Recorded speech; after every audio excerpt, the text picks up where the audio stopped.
Welcome to the Destination Gettysburg podcast.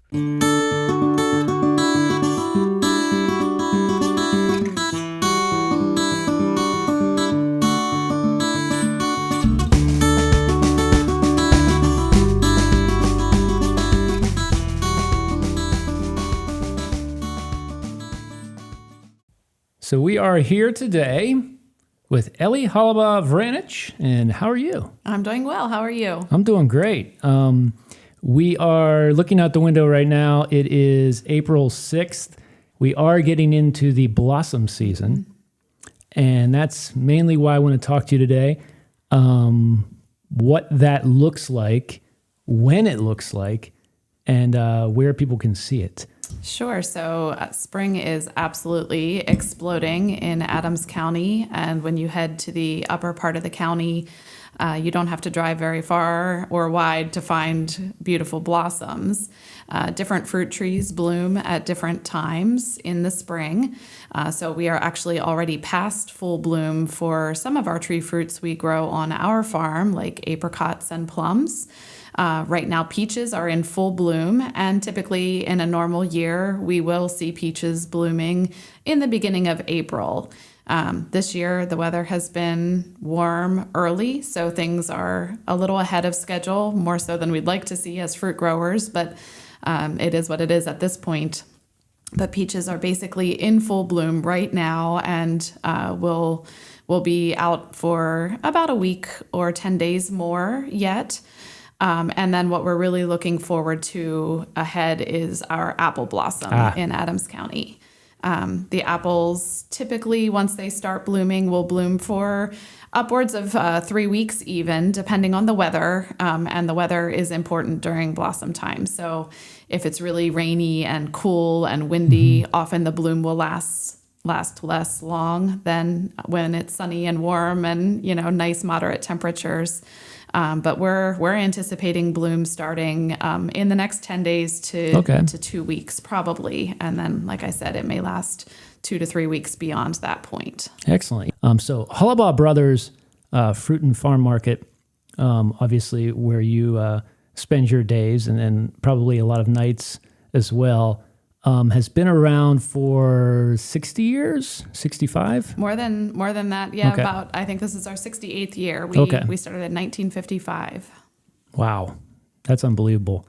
It's a long history of a family farm, and a lot of people living and breathing that on a day-to-day basis. What is that like?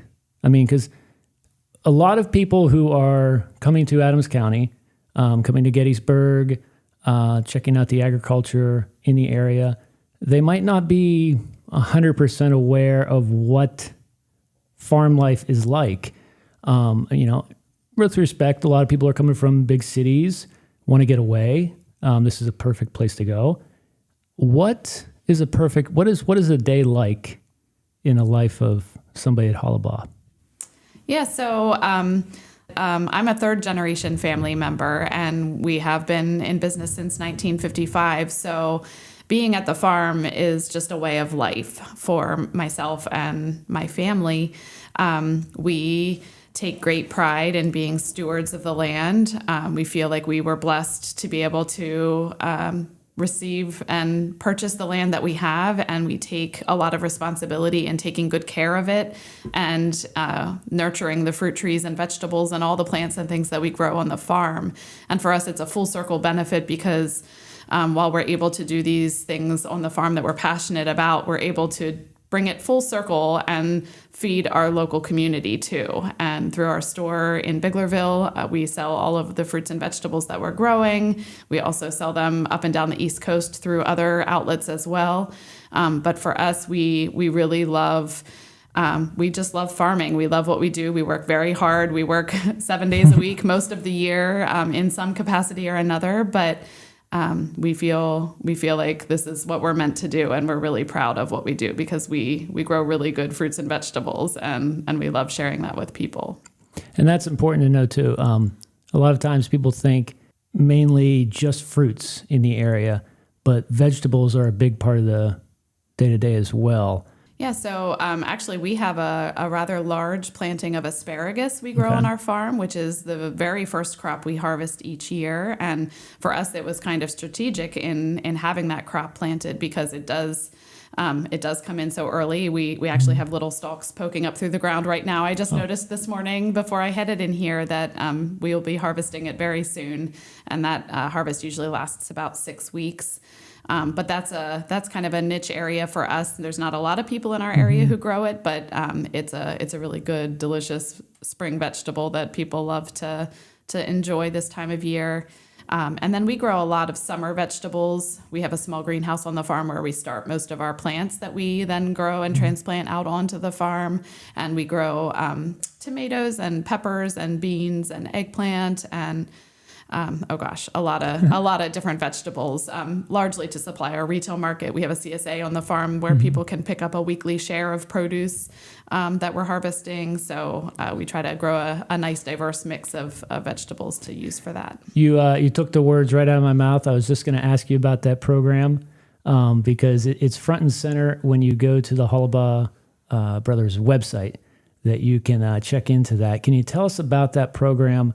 General overview of what that is. I know week-to-week basis it provides a lot of great value for people. Yeah, so CSA actually stands for Community Supported Agriculture, and it is a philosophy, a concept that's been around for decades and decades and used.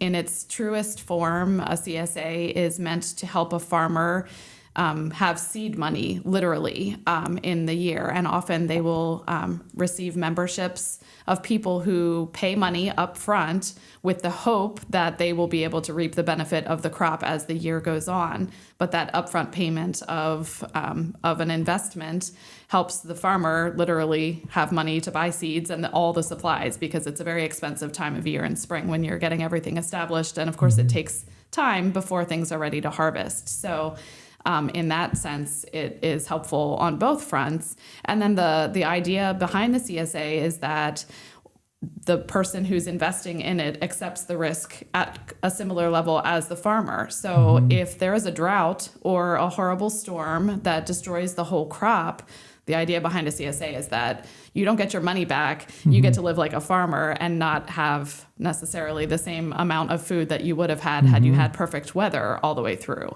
And then on the flip side, if it's a gorgeous growing season and you have a bounty of food to harvest, you get to reap the benefits of that harvest as well. So that's a CSA, and how it runs by definition. We at our farm at Holaba Brothers have taken a slightly different approach to it, just to take a little bit of that risk out of it.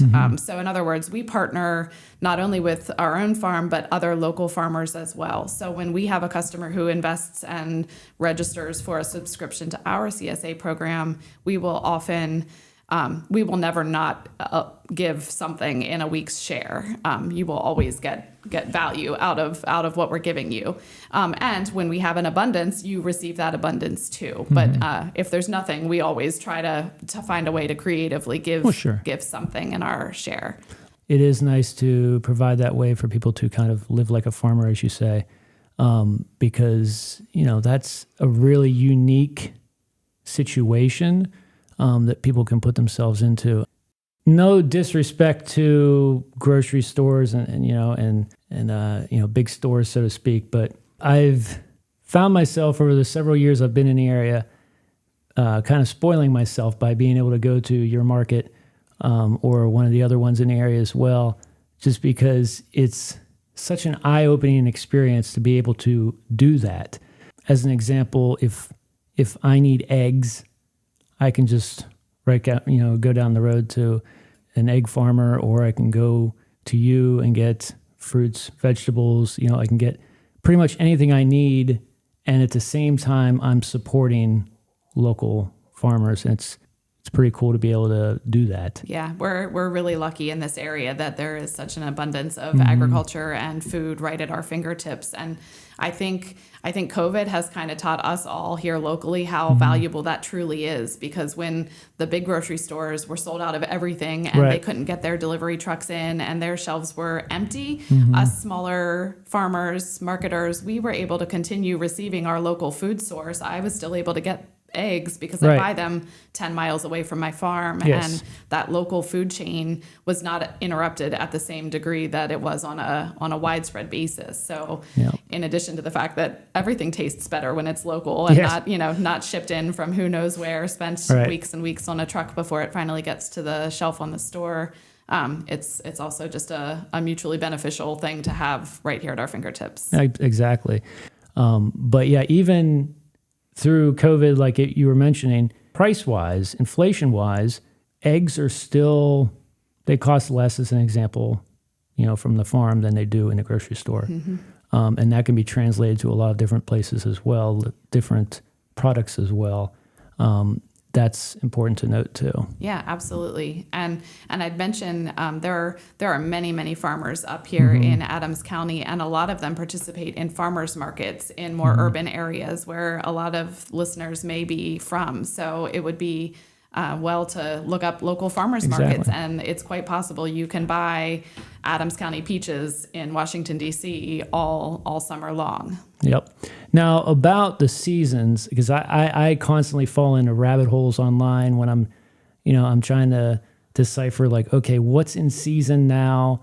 What's going to be in season a couple months from now? If there's something I'm really looking forward to, whether it's a peach or an apple, when can I get that at its prime?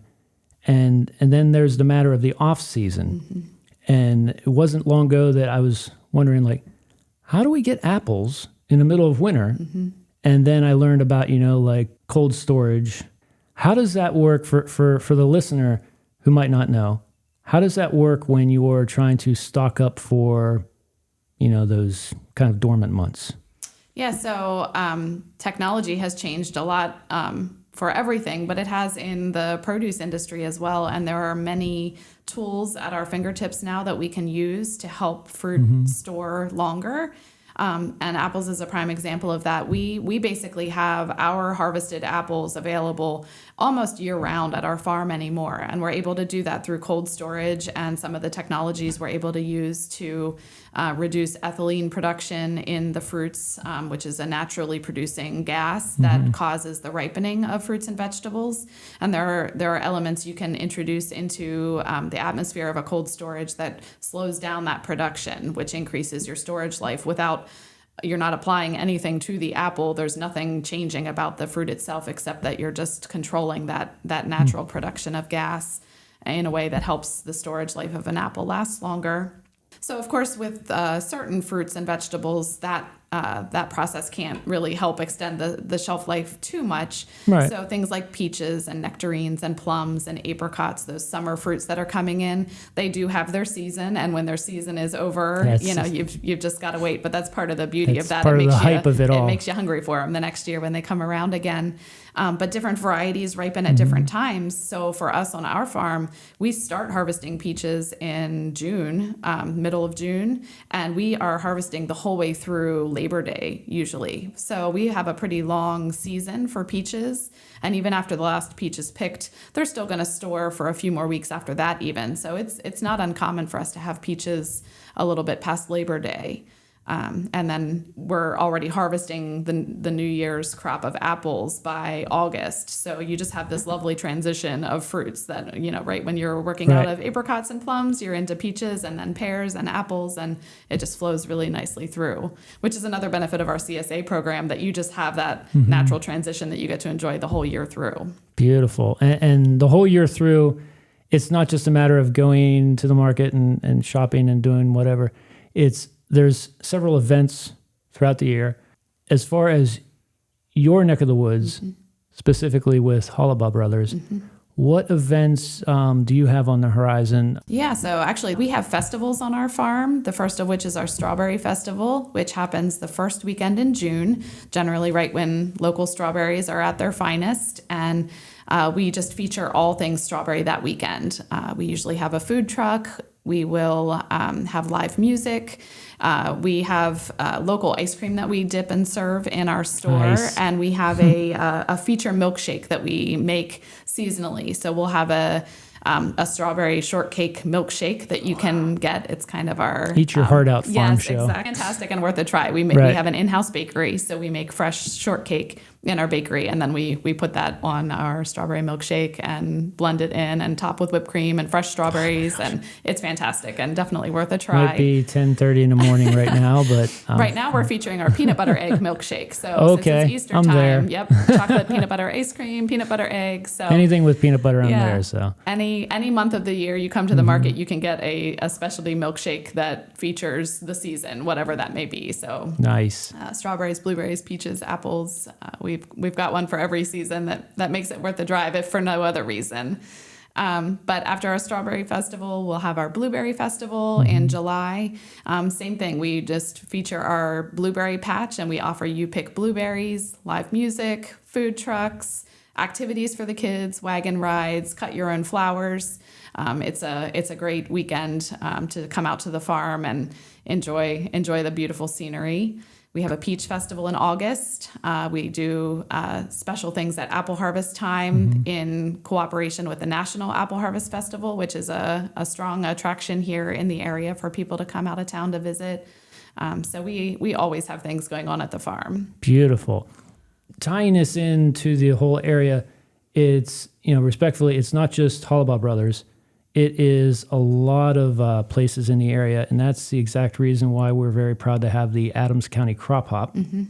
And this year, we're excited to do a new passport. We're, kind of overhauling the whole thing. We're making it a lot more cool, so you can, not only win prizes along the way, but you can actually now, depending on your check-ins and your points you get, you can pick your own prizes. There's some really cool things there, and that will be launching on May 1st. And it will run until December 31st. But yeah, the Crop Hop, you've been on it for pretty much since it started, inception. Yeah. It's inclusive of a lot of different places. You can check that out at adamscountykrophop.com. Have you experienced a lot of people coming in on the Crop Hop? Yeah, it's a great program. And while we hope and encourage everyone to come to our farm, we also encourage folks to check out all the other fantastic farms and farm markets in the area, because everybody kind of has their niche, their special thing, their reason to visit, and it's worth checking them all out. And for us, we like to see when people are coming in on that Crop Hop, because it shows that they are checking out all the awesome places you can find, not just local foods, but locally produced artisan goods and honey and eggs and all kinds of things. And then there's the agritainment side of it too. There's some fantastic businesses who participate in Crop Hop who do things like a corn maze and pick your own pumpkins in the fall and things like that too. Cut your own Christmas trees. It's a cool, well-rounded program that gives you something to look into every time you come to the area, no matter what the time of year. Excellent. Yeah, we definitely look forward to it for a long time to come. And probably, I think I want to do in the future here, maybe a few different spotlight episodes about the Crop Hop. And then maybe we can get out and actually a tour of the Crop Hop, if you will, go to different places with the podcast. We think that would be pretty cool. Yeah, well, I think we have such an asset here in this region that we have Gettysburg right here at our fingertips with all the history. But what so many people don't realize is what's just outside of the city limits and how much you can find to do and see and enjoy outside. And I think it's a benefit of coming to this area that you can come up for a day and do all the history things and enjoy all of that. And there are so many things to do, but you can spend the night and the next day you can hit the farms and the wineries and the cideries and the Crop Hop stops and everything like that, and just make a full experience of coming to this area. As we started the conversation, it's spring, it's beautiful, it's a beautiful time of year to come for a visit, but the beauty isn't going to stop. It just keeps changing and transforming as you go through all the seasons, and summer has its beauty too, as does fall, and there's just always a reason to come, and you can't pick a bad time of year to come to this area. Beautiful. We're looking forward to a lot of great things, just agriculturally speaking, with the blossoms. Some areas who shall remain nameless in nearby, DC, they pride themselves on their blossoms. We can pride ourselves on a lot of things here as well. And, when you come to Adams County, you can see and taste that for yourself. So thank you so much, Ellie, for joining us here today. Thank you for having me. Absolutely. It's our pleasure.